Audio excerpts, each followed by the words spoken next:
ഹരേ കൃഷ്ണ. ഇന്ന് എന്ത് ഭംഗിയാ കണ്ണനെ ശ്രീലകത്ത് കാണാനായിട്ട്. കണ്ണൻ ഇന്ന് മഹാവിഷ്ണുവിൻ്റെ രൂപത്തിൽ ചതുർഭുജങ്ങളിലായി ശംഖ്, ചക്രം, ഗദ, പത്മധാരിയായിട്ട് ശ്രീലകത്ത് അങ്ങനെ തിളങ്ങി നിൽക്കുകയാണ്. ദേവകി വസുദേവന്മാർക്ക് എങ്ങനെയാണോ ഉണ്ണിക്കണ്ണൻ തൻ്റെ മഹാവിഷ്ണുവിൻ്റെ രൂപം കാണിച്ചു കൊടുത്തത്, ആ രൂപത്തിലാണ് കണ്ണൻ ഇന്ന് ശ്രീലകത്ത് തിളങ്ങി നിൽക്കുന്നത്.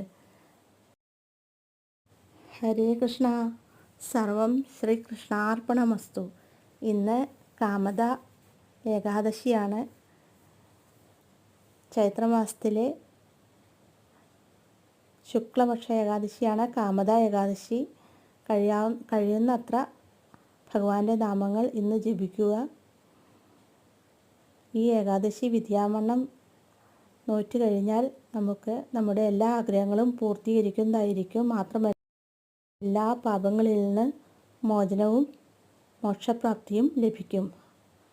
ഓം നമോ നാരായണായ. ഓം നമോ ഭഗവതേ വാസുദേവായ.